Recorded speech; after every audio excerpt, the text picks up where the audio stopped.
नमस्कार सर्वांना। तर आपण आज या व्हिडिओमध्ये बघणार आहोत की चातुर्मासात आपल्याला कुठले नियम पाळायचे आहे।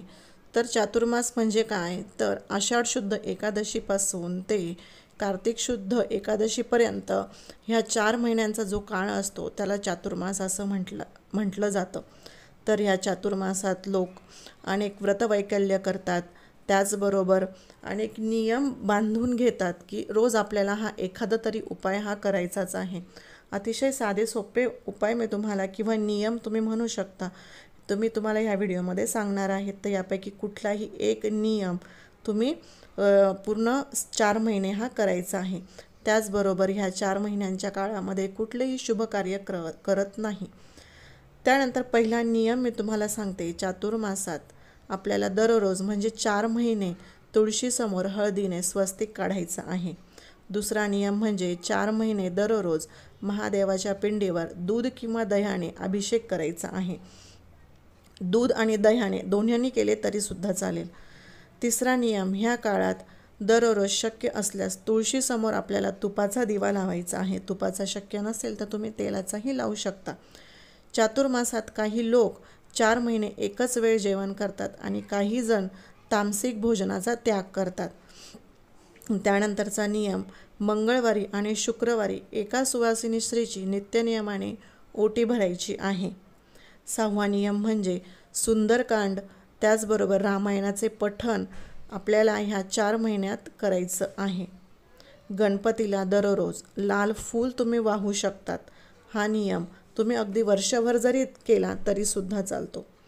त्यानंतर चातुर्मासात दान करणे विशेष फलदायी मानलं जातं। 4 महिन्यात दान करणे जीवन संरक्षण आरोग्यासाठी फायदेशीर आहे। तसेच या काळात पितरांसाठी पिंडदान करणे अतिउत्तम, यामुळे त्यांच्या आत्म्याला शांती मिळते। तसेच या महिन्यात केलेली कोणतीही उपासना आणि साधना लवकर फलप्राप्ती देते। चातुर्मासाच्या 4 महिन्यात तुम्ही गायत्री मंत्राचा 108 वेळा जप करू शकतात। 4 महिने दररोज पुरुष सूक्त दिवसातून एकदा तरी म्हणावे किंवा तुम्ही गुरुचरित्रातला 14वा अध्याय दररोज वाचू शकतात। खूपच प्रभावशाली ही सेवा आहे।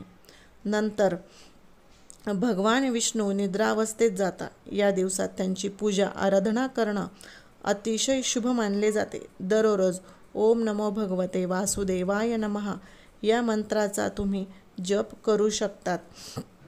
यामुळे भगवान विष्णूंची आपल्यावर कृपा राहते। येणाऱ्या श्रावण महिन्यात भगवान शंकराची पूजा अर्चना केली जाते। श्रावण महिना भगवान शंकरांना अतिशय प्रिय आहे। जो खऱ्याखुऱ्या मनाने भगवान शंकरांची आणि विष्णूंची पूजा करतो त्यांच्या आयुष्यातील संकटे कायमची दूर होतात। चातुर्मासात तपश्चर्या आणि भक्ती अवस्थेत राहून दररोज सत्यनारायणाची कथा आणि जप करणे किंवा श्रवण करणे अत्यंत शुभ मानले जाते। सूर्योदयापूर्वी उठून भगवान विष्णू आणि देवी लक्ष्मीची पूजा करावी। तसेच दररोज विष्णू सहस्रनाम आणि कनकधारा स्तोत्राचे पठण करावे। ह्या 4 महिन्यात दररोज तुम्ही भगवद्गीतेचा 1 अध्याय सुद्धा वाचू शकतात। याशिवाय तुम्ही स्वामी चरित्रातील क्रमशः 3 अध्याय किंवा 7 अध्याय आवर्जून वाचावे। त्यानंतर म्हणजे 4 महिन्यात दररोज जवळच्या परिसरातील असलेल्या मंदिरात प्रदक्षिणा घालाव्यात। हा सुद्धा अगदी सोपा नियम तुम्ही चातुर्मासात करू शकतात। 4 महिन्यात दररोज तुम्ही महादेवाच्या मंदिरात जाऊन महादेवाच्या पिंडीवर 11, 21 किंवा 108 बेलपत्र वाहावेत। तसेच महादेवाच्या पिंडीवर पांढरे फूल अर्पण करावे। हा सुद्धा नियम तुम्ही करू शकतात। नियम नित्य नियमाने केल्यास महादेवाची कृपा आपल्यावर सदैव म्हणजे कायमच राहते। 4 महिन्यात दररोज आपल्या देवघरात तुपाचा दिवा अवश्य लावावा। दररोज घरातील देवांना नैवेद्य दाखवावा। तसेच गाईला सुद्धा घास द्यावा। त्यानंतरचा नियम म्हणजे 4 महिने दररोज विद्यार्थ्यांनी गणपती अथर्व शीर्षाचे पठण करावे किंवा श्रवण करावे। उपवास, तप, जप, पावित्र्य नद्यांमध्ये स्नान, दान, पानावर भोजन करणे हे अत्यंत फलदायी मानले जाते। या महिन्यात धार्मिक कार्य केल्याने विशेष फलप्राप्ती होते आणि भगवान नारायणाची कृपा सदैव आपल्यावर राहते. त्यानंतरचा नियम म्हणजे दररोज श्रीकृष्णाला व विष्णूला तुळस व्हावी. त्याचबरोबर रविवारी तुळस तोडूही नये आणि तुळशीला पाणी घालूही नये.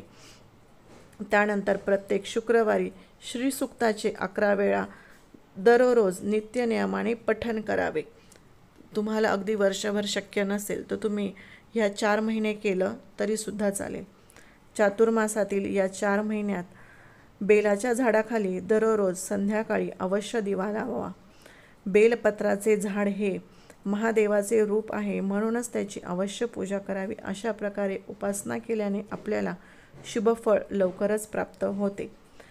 त्यानंतरचा नियम म्हणजे एकच वेळ जेवण करणे हे उत्तम मानले जाते. ह्या 4 महिन्यात तुम्ही जेवढे सात्विक राहाल तेवढे चांगले. श्रावणात भाजीपाला, भाद्रपदात दही, अश्विनमध्ये दूध आणि कार्तिक महिन्यात डाळीचा त्याग करावा. ह्या काळात शक्यतो पाण्याचा वापर जास्त करावा. शक्य तितके आपले मन भगवंतात गुंतवून ठेवण्याचा प्रयत्न करावा. श्रीकृष्णाच्या मूर्तीवर, फोटोवर किंवा जे काही रूप तुमच्याकडे श्रीकृष्णाचं असेल किंवा भगवान श्रीहरी विष्णूंचं असेल किंवा श्रीहरी विठ्ठलाचं असेल तर त्यांच्यावर तुम्ही दररोज पारिजातकाची फुलं अर्पण करू शकतात. अशा पद्धतीने तुमच्याकडून 4 महिन्यामध्ये 1,00,000 पारिजातकाची फुलं अर्पण ही झाली पाहिजे.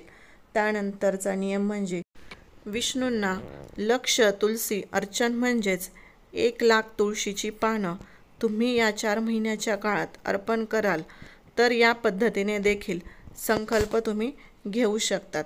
त्याचबरोबर पुढचा नियम म्हणजे हे 4ही महिने तुम्ही दुर्गा सप्तशतीचा दररोज पाठ करू शकतात. म्हणजे आपल्या कुलदेवीची सेवा करायची आहे. त्यापुढचा नियम याचबरोबर गुरुचरित्राचं पारायण तुम्ही करू शकतात. संक्षिप्त गुरुचरित्राचे पारायण पण तुम्ही करू शकतात. नवनाथ पारायण करू शकता. तुम्ही शिवलीला अमृत या ग्रंथाचे पारायण सुद्धा करू शकतात. शिवलीला अमृतातील जो 11वा अध्याय आहे याचं सुद्धा तुम्ही दररोज पठण करू शकता किंवा शिवलीला अमृतामध्ये शेवटी 42 ज्या ओव्या आहेत त्यासुद्धा तुम्ही रोज म्हणू शकतात. त्याचबरोबर श्री गणेशांना लक्ष दुर्वार्चन म्हणजेच 1,00,000 दुर्वा तुम्ही गणपती बाप्पाला या 4 महिन्याच्या काळात अर्पण करू शकतात. हा देखील एक संकल्प आहे आणि ह्याचा तुम्ही नियम करून घेऊ शकतात. आषाढी एकादशीपासून ते कार्तिकी एकादशीपर्यंत महादेवाला या 4 महिन्यांमध्ये 1,00,000 पांढरे फूल तुम्ही अर्पण करू शकतात. असं काही नाही की तुम्हाला रोज 1,000-2,000 फुलं अर्पण करायची आहे, तर तुम्ही ह्या 4 महिन्यांमध्ये 1,00,000 फुलं जी आहेत ती मोजून शिवपिंडीवर अर्पण करू शकतात. त्याचबरोबर बरेच जण कांदा, लसूण, वांगी हे 4 महिने सोडतात आणि कांदा, लसूण न टाकता काही पदार्थ हे बनवत असतात. पदार्थ खाताना किंवा भाज्या, वरण यांच्यामध्ये कांदा, लसूणचा वापर केला जात नाही. त्याशिवाय जेवण बनवलं जातं आणि जे खाल्लं जातं. याचबरोबर वांगीसुद्धा जी आहे ती बरेच जण 4 महिने खात नाही. हा देखील एक नियम आहे. यांशिवाय या चातुर्मासात तुम्ही दानधर्म भरपूर करू शकतात. आपल्या पितरांच्या नावे दानधर्म करू शकतात किंवा तुम्ही बघा ह्या 4ही महिन्यांमध्ये एखाद्या गरजू व्यक्ती असेल किंवा एखाद्या मंदिरांमध्ये रोजच्या रोज शिदा देखील तुम्ही देऊ शकतात. तुम्ही बाळकृष्णाला जर तुळशीपत्र किंवा मंजुळा अर्पण करण्याची सेवा करताय तर तुम्ही गुरुवारी आणि बुधवारी या सेवेला जी आहे ती सुद्धा सुरुवात करू शकतात. अगदी चातुर्मासात कोणत्याही दिवसापासून तुम्ही कोणत्याही व्रताला सुरुवात केली तरी सुद्धा चालतं.